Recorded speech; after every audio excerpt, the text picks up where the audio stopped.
من عرفانم و تو تهران با ماشین کار میکنم. سلام بچه‌ها، حالتون چطوره؟ بالاخره چنل من مانیتایز شد و دیگه همونطوری که گفته بودم صورت خودم رو دارم نشون میدم از این ویدیو به بعد و امیدوارم که با چهرم حال بکنیم و اذیتتون نکنه. توی این ویدیو میخوام راجع به مسیری که طول کشید تا مانیتایز بشم، درآمد یوتیوب چقدره و همه این پروسه ها رو میخوام براتون توضیح بدم و امیدوارم که حوصلتون سر نره. اگه تا آخر ویدیو هم نگاه کنین که واقعا بزرگترین حمایت رو ازم کردین. من این سری اینجا حالا تایتل آماده کردم که میخوام راجع به همینا صحبت کنم و این دفترم دقیقا از روز اول باهامه و همه متنای ویدیوهایی که اونایی که رکورد کردم همه رو اینجا نوشتم. یعنی هر صفحه این یه ویدیوی شورت، ویدیوهای لانگ توش هست و آره این دفتره داره کم کم پر میشه چون آخرش هم باز نوشتم. آره میخوام راجع به چند تا موضوع صحبت کنم باهاتون. اولین چیز که فعال شدن درآمدمه. الان تقریبا 2 روزه که حساب من وصل شده به یوتیوب و یعنی همین امروز، یعنی با یه اختلاف 2 روزه درآمد و یوتیوب نشون میده. همین امروز رفتم دیدم 4 دلار درآمد به هم یوتیوب داده و واقعا خوشحال شدم و ذوق کردم و اصلا فکرشو نمی کردم. یعنی با یه همچین کانتنتی اصلا فکرشو نمی کردم که کانالم به درآمد برسه و بتونم پیشرفت کنم توی این موضوع. دلیلش هم همین بود که صورتمو نشون نمیدادم، چون مثلا فکر میکردم یه مدت میام یه تعداد ویدیو درست میکنم، کسی نگاه نمیکنه و بیخیالش میشم. حالا اصلا از کجا شروع شد؟ اول قبل از هر چیزی همینم بهتون بگم که این ویدیو رو من خودم دوست داشتم اینجوری رکورد کنم، ادیتش کم باشه و واقعا انگار دارم با خود شما صحبت میکنم. خیلی به نظرم اینجوری بهتره. شما هم هر سوالی، هر چیزی رو که اگه نگفتم یا براتون سواله تو کامنت ها ازم بپرسین، میدونین که همه کامنت ها رو هم جواب میدم. بریم سر اینکه از کجا شروع شد. ببین من یه روز داشتم با رفیقم تو ماشین صحبت میکردیم، تقریبا همون 3 ماه پیش. بعد داشتیم صحبت میکردیم که من یه هوی نمیدونم از کجا یادم اومد اصلا برای چی همچین چیزی به ذهنم رسید. یکی از همکلاسیای دبیرستانم الان یوتیوب داره کار میکنه، درآمدم داره. چنلش رو آوردم به رفیقم نشون دادم و گفتم مثلا با یه همچین محتوای زردی داره الان درآمد کسب میکنه، یه تعداد سابسکرایبر خوبی هم گرفته. بعد رفیقم همینجوری رندوم برگشت بهم گفت خب تو هم شروع کن. بعد انگار مثلا منم منتظر یعنی یه هول دادنه بودم. بعد گفتم مثلا به نظرت اوکیه همین کاریو که دارم اسنپ کار میکنم ویدیوهای کوتاه بگیرم و آپلود کنم؟ گفت آره بذار حالا ببینیم چی میشه و اینا. بعد من همون فرداش رفتم و شروع کردم به، یعنی با همین گوشی خودم شروع کردم به رکورد کردن. خونه رفتم همونو ادیت کردم و فرداش آپلود کردم و واقعا باورم نمیشد. فکر میکردم مثلا 15 تا 20 دونه ویو بگیرم، ولی یهویی دیدم 1000 خورده ای تا ویو گرفت. کار خاصی هم نکردم، هیچ آموزشی هم ندیدم، فقط همون اکانت هم که روش ایمیله، یعنی تو کروم هم همونو رفتم آپلود کردم. یه 4 تا هم هشتگ زدم پاش. اینا رو میدونم که خب باید بالاخره هشتگ بخوره و اینا، یعنی انقدر خودم تو شورت فید و اینا چرخیدم یه سری این چیزا رو میدونم که مثلا میبینم هشتگ میزنن. اینم میدونم که باید تو یوتیوب استمرار داشته باشی. یعنی شما اگه قرار سالی هم یه دونه ویدیو بذاری، سر همون سال سر همون روز اون ویدیو رو بذار. اینجوری نشه که مثلا یه ویدیو بذارید مثلا 3 روز یه ویدیو بذارید دوباره یه ماه نذارید. اینجوری اصلا به درد نمیخوره و الگوریتم یوتیوب هم روی همچین چیزی رو شما حساب میکنه و مثلا ویدیوهای شما رو ساجست میکنه توی اکسپلور و اینا. بعد آره اولین ویدیو رو آپلود کردم و یه همچین ویوی گرفت. اصلا باورم نمیشد. مثلا چرا باید 1000 خورده این نفر اولین ویدیو، خیلی هم ویدیو بی‌کیفیتیه، یعنی هم صدام خیلی بی‌حال و بیجونه، ولی آره بعد دیگه دیدم میشه و اینا شروع کردم. یعنی همینجوری روز به روز هر روز ویدیو میگرفتم. خیلی هم دوره سختی بود و هم ذهنش، یعنی از نظر ذهنی درگیرم کرده بود که هم دارم ویدیو میگیرم، اسنپ کار میکنم و اینا. چون فکر کنم مثلا روزی 12 ساعت اسنپ کار میکردم، بعد همونو میرفتم خونه. اولش هم مثلا دستم اصلا گرم نبود، مثلا الان مثلا من تو نیم ساعت 40 دقیقه ویدیو رو ادیت میکنم تمام میشه میره. ویدیو شورت ها رو البته. مثلا اون موقع میبینید 2-3 ساعت درگیر ویدیو میشدم. بعد به خانواده‌ام هم نگفته بودم. همین الان هم خیلی از دوستا و آشنا و فامیل و اینا اصلا هیچ کدوم نمیدونن و فقط خانواده‌ام میدونه و 2-3 تا از دوستان میدونن. چون میگم اصلا فکر نمیکردم به یه همچین جایی برسه و اصلا جواب بده. آره میرفتم چیکار یعنی ویدیوهامو چجوری اصلا درست میکردم. من بعد از اینکه کار تموم میشد تو پارکینگ خونمون همونجا گرمم بود، تابستون بود دیگه، من 5 مرداد اولین ویدیومو گذاشتم تو ماشین بعد کار و خستگی و فلان و اینا. همونجا توی این یکی گوشی متن ویدیوها رو مینوشتم میذاشتم اینجا، بعد از روش میخوندم و تو این شات رکورد میکرد. اصلا عرق کلا یعنی اینجوری میچلونیم منو 2 کیلو آب ازم میریخت. اولاش خیلی سخت بود، یعنی خیلی هم طول میکشید. بعد یه دونه سایت بود مثلا ویدیوی اولو میبینید مثلا زیرنویس داره، به اون دادم زیرنویس کنه، خیلی این همین طول میکشید. بعد تموم میشد مثلا ارور میداد، تحویلم نمیداد ویدیو اینا. که حالا جدیدن یه دونه برنامه هست که الان ویدیو شورت ها ببینید همش زیرنویس داره. یه برنامه هست که اونم دوباره AI ولی خب نه تبلیغ داره، خیلی هم اوکیه. حالا عکسشو براتون میذارم اگه شما هم مثلا میخواین زیرنویس بزنید به یه ویدیو یه چیزی، واقعا برنامه خوبیه. آره خلاصه اینجوری اولین روزا گذشت و یه ماهی اومد جلو. یعنی واقعا من نمیدونم، یعنی انگاری یکی به هم گفته بود، یه آموزشی دیده بودم که مثلا توی همچین راهی بیام جلو. چون اگه من میخواستم اول با ویدیوی لانگ شروع کنم قاعدتا هیچ وقت اولین خیلی زمان بیشتری طول میکشید احتمالاً، چون من هفته‌ای دارم یه دونه ویدیو لانگ میذارم.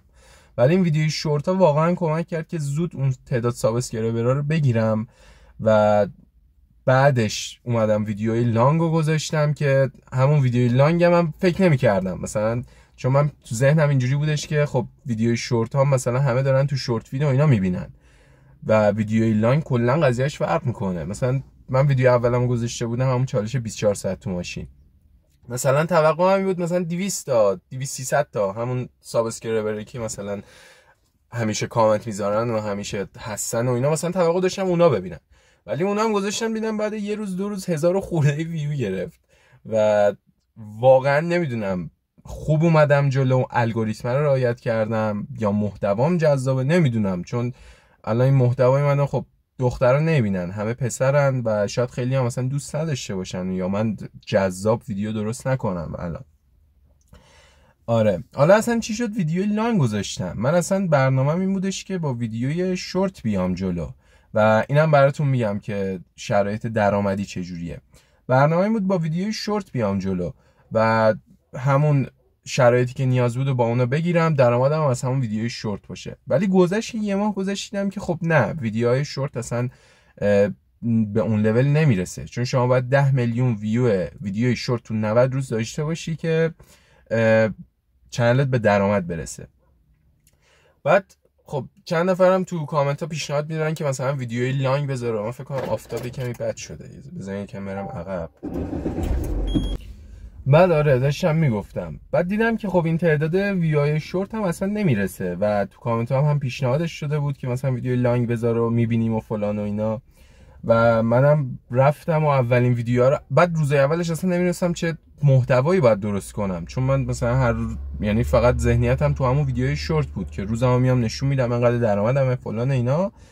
بعد هم پیشنهادهای شما بود تو کامنت ها، هم خودم فکر می‌کردم و خلاص اولین ویدیوم که همون چالش 24 ساعت تو ماشین بود و رکورد کردم و این شد اولین ویدیوی لانگم. و 2 ماه بعدش که الان دقیقاً شده 2 ماه تعداد واچ تایم های ویدیو لانگا به اون حد نصاب رسید و درآمد چنلم فعال شد.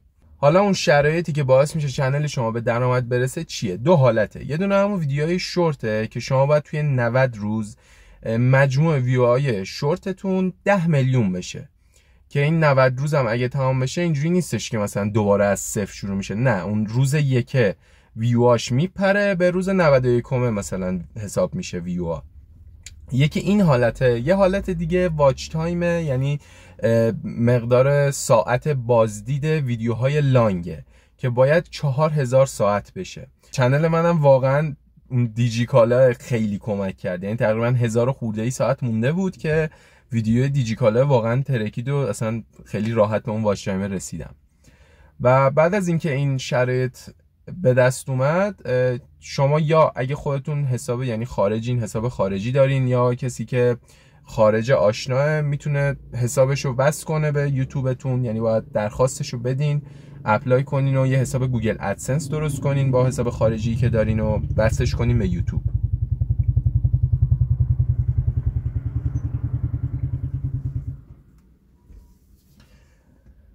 یا اینکه با شرکتایی که البته این الان دیدم ویدیوی اسنپ هم خوب ویو گرفت، اونم رفته بودم با موتور سوار مسابقه کرده بودم، اونم خوب ویو گرفت.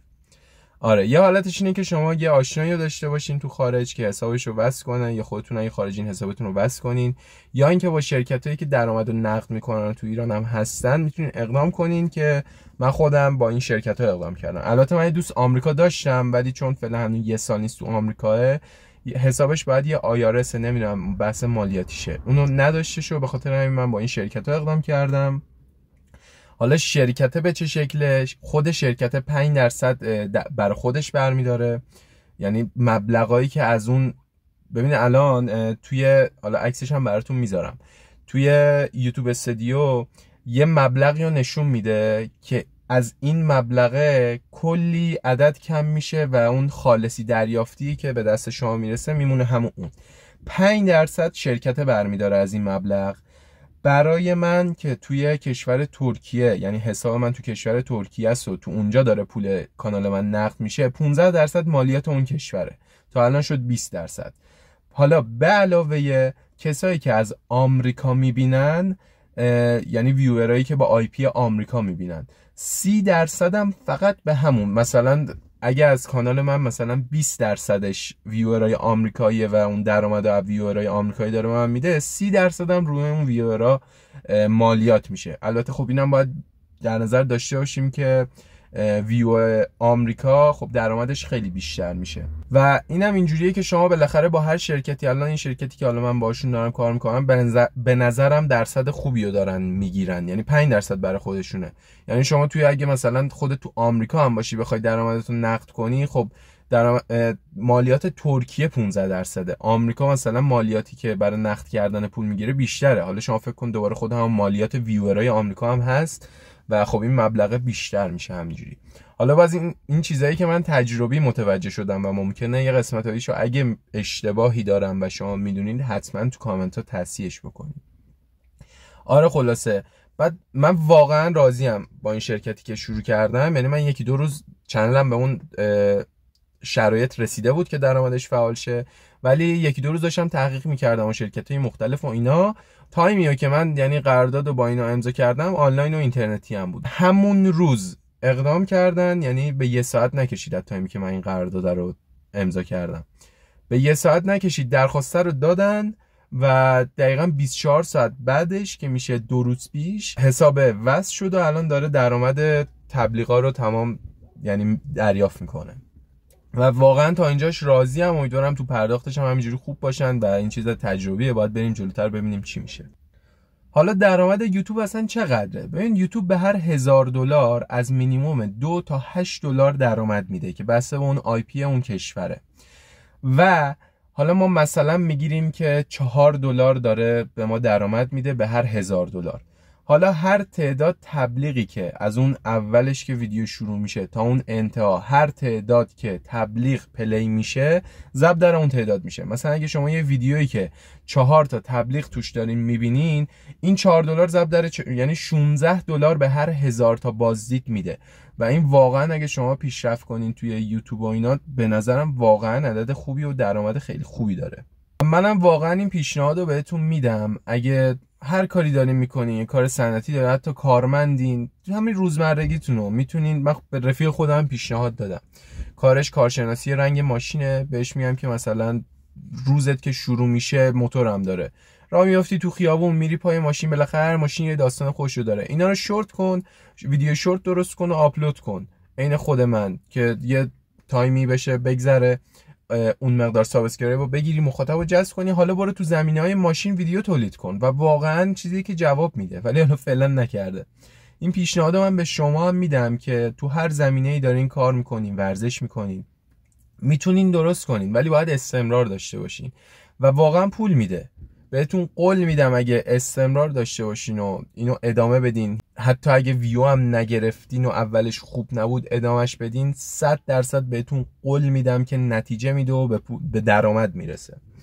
و امیدوارم که اگه دوست دارین یا اگه دو دلین سر یه موضوعی که شروع کنین، یه انگیزه‌ای باشی که براتون شما هم شروع کنین، چون من خودم واقعا اصلا فکرشو نمی‌کردم از یه همچین کانتنت اسنپ کار کردن و اینا بتونم به اینجایی که الان هستم برسم. و امیدوارم که شما هم دوست داشته باشین همینجوری ویدیوها رو ازم حمایت کنین تا منم بتونم پیشرفت کنم. اولین هدفی هم که دارم اینه که کیفیت ویدیوها بهتر بشه، یه گوشی بهتر بتونم بخرم، یه میکروفون بگیرم کیفیت صدا بهتر بشه که شما هم خیلی با اون ویدیو راحت‌تر باشین و اذیتتون نکنه.